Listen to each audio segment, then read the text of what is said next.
আসসালামু আলাইকুম রহমতুল্লাহি ওয়া বারাকাতুহু।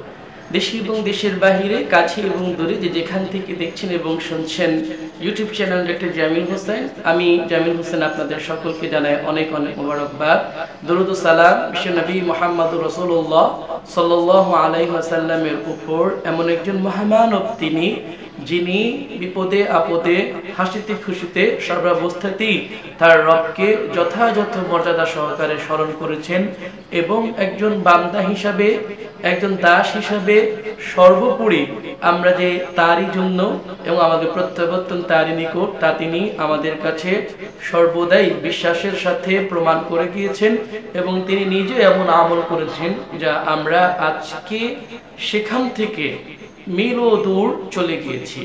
তো আজকে একটি বিষয় আপনাদের সম্মুখে তুলে ধরতে চাই, তা হলো আমরা যখন কোনো মহা বিপদ কিংবা এমন কোনো অলৌকিক ঘটনার সাক্ষী হই, সেটা কখনো প্রত্যক্ষদর্শী হতে পারি কিংবা স্যাটেলাইটের মাধ্যমে দেখতে পারি, অথবা কোনো নিউজের মাধ্যমে, আন্তর্জাতিক গণমাধ্যম থেকে অথবা দেশীয় গণমাধ্যম থেকে আমরা যেগুলো জানতে পারি। এইরকম বড় কোনো বিষয়ে আমরা মুসলিমরা কখনো উৎফুল্ল, কখনো আনন্দিত হয়ে যায়, অথচ যেখানে আমাদের হতাশায়, চিন্তায় এবং আল্লাহর কাছে ক্ষমা এবং ইস্তেগফারে কাটিয়ে দেওয়ার কথা। এর পিছনে একটাই কারণ, দ্বীনের সহি বুঝ, সঠিক জ্ঞান না থাকা, বরাবরের মতোই আমাদের মতো তথাকথিত আলেমদের হকটা যথাযথভাবে সর্বোপরি সর্বাগ্রে তুলে না ধরা, এবং আপনাদের অজ্ঞতার পিছনে আমরাই দায়ী, যে কারণে আমরা আজকেও এমন একটি বিষয়ের প্রতি আপনাদের দৃষ্টিপাত করাতে চাই, যেটা হয়তো ইতিপূর্বে আমরা এইভাবে উপলব্ধি করিনি। আমরা শুরুতেই বলতে চাই যে যখন পৃথিবীতে এমন কোনো বিস্ময়কর ঘটনা, এটা চলমান থাকবে, আপনিও জানেন আমরাও জানি, বড় কোনো দুর্যোগ অথবা এমন কোনো কিছু ঘটবে যা ইতিপূর্বে ঘটেনি কিংবা হাজার বছরে শতাব্দীতে প্রথমবার ঘটেছে, সেটা আসমানের জগতে হোক, পৃথিবীর জগতে হোক, সেটা কোনো বিস্ময়কর বিষয় হতে পারে, আবার কখনো কোনো এমন কিছু যা দ্বারা আমাদের কল্যাণ হয়েছে। এরকমও যখন কোনো ঘটনা ঘটবে তখন আমাদের করণীয় কি? এট ফার্স্ট আল কুরআনুল কারীম থেকে করণীয় হচ্ছে যে সূরা আল বাকারা সূরা নম্বর 2 আয়াত 156 পা নম্বর 2 পৃষ্ঠা নম্বর 2 আল্লাহ সুবহানাহু ওয়া তাআলা স্পষ্ট বলেছেন, যখনই তোমাদের উপর, মুমিনদের উপর, মুসলিমদের উপর, আল্লাযীনা ইযা আসাবাতহুম মুসিবা, কোন রকমের বিপদ আপদ বা বড় ধরনের কিছু ঘটবে, এটা ছোটখাটো বিপদের বেলায় হতে পারে, এটা আমরা তো শুধুমাত্র মৃত্যুর সংবাদের সাথে মিলিয়ে দেই, যদি এটা উচিত নয়। আমরা বলবো যে ইন্না লিল্লাহি ওয়া ইন্না ইলাইহি রাজিউন, যে আমরা আল্লাহর জন্য এবং আল্লাহর নিকটে আমাদের প্রত্যাবর্তন স্থল, আমাদের ফিরে যেতে হবে তার কাছে জবাবদিহিতার মাধ্যমে। আমরা আমাদের স্থায়ী ঠিকানা হয় জান্নাত, না হয় জাহান্নাম আমরা পেয়ে যাব। আল্লাহ রাব্বুল আলামিন আমাদেরকে সব সময় জান্নাতমুখী থাকার তৌফিক দান করুন, আমিন। তো যখন কোনো বড় কোনো এরকম ঘটনা ঘটবে তখন আমরা কি করব? এ বিষয়ে কি কোনো সুন্নাহ রয়েছে? জি, আমরা একটি আবু দাউদের 1196 নম্বর হাদিস দেখব, যে হাদিসটিকে ইমাম আবু দাউদ হাসান বলেছেন সহিহ এর পরবর্তী পর্যায়ে। ইকরিমা একজন প্রসিদ্ধ তাবী, তিনি বলতেছেন যে কিলা ইবনে আব্বাস রাদিয়াল্লাহু তাআলা আনহুকে জিজ্ঞেস করা হলো এমন একটি সময়ে যখন মাতাত ফুলানাতু বাদু আজওয়াজিন নবী সাল্লাল্লাহু আলাইহি ওয়াসাল্লাম ফাখাররা সাজিদান, আল্লাহর রাসূল সাল্লাল্লাহু আলাইহি ওয়াসাল্লামের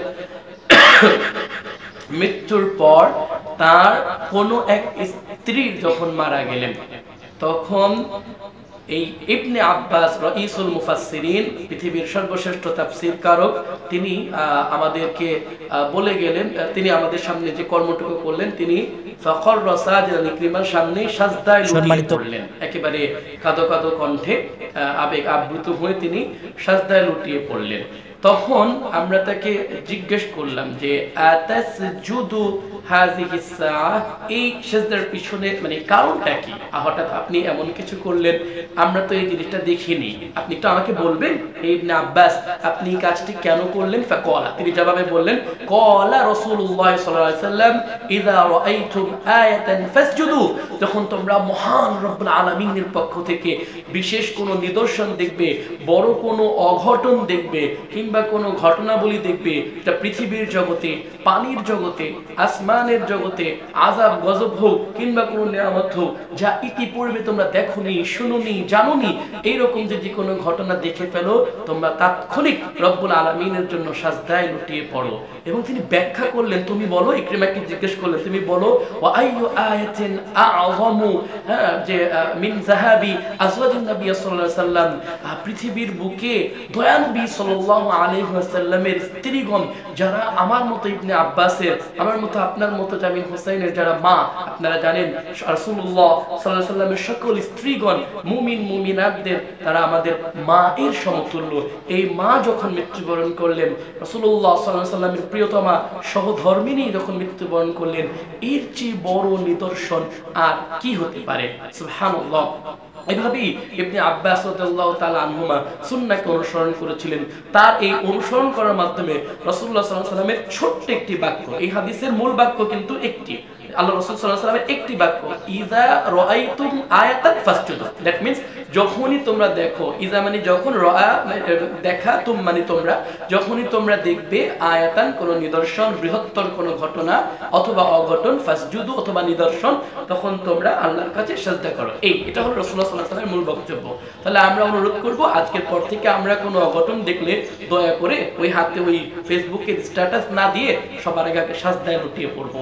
এই কারণে রব্বুল আলামিন আমাদের উপর যদি ওই গ্রহ নক্ষত্রের দ্বারা কোনো ক্ষতি অথবা কোনো রকমের পাথর, এটা আমরা শুনি যে আসমান থেকে ছুটে আসতেছে, এত লক্ষ বছর হয়ে গিয়েছে, এগুলো এসে পৃথিবীর বুকে যদি আছড়ে পড়ে, তাহলে আমাদের এই পাশে ক্ষতি হবে, দক্ষিণে ক্ষতি, উত্তরে মেরুতে ক্ষতি, এরকম নানান রকমের ক্ষতি থেকে ইনশাআল্লাহ আল্লাহ সুবহানাহু ওয়া তাআলা একটি সাজদার মাধ্যমে আমাদেরকে রক্ষা করবেন। তাই আমার বন্ধুরা, আমার আবেদন থাকলো, আজকের পর থেকে আমরা যারা আহলে হাদিস, সালাফি বা হানাফি যা দাবি করি না কারো, যখন একটি হাদিস আমাদের সম্মুখে চলে আসবে, তা শুধুমাত্র সালাত কেন্দ্রিক না হয়, অন্যান্য সকল ক্ষেত্রে আমরা হাদিসগুলো অনুসরণ করব।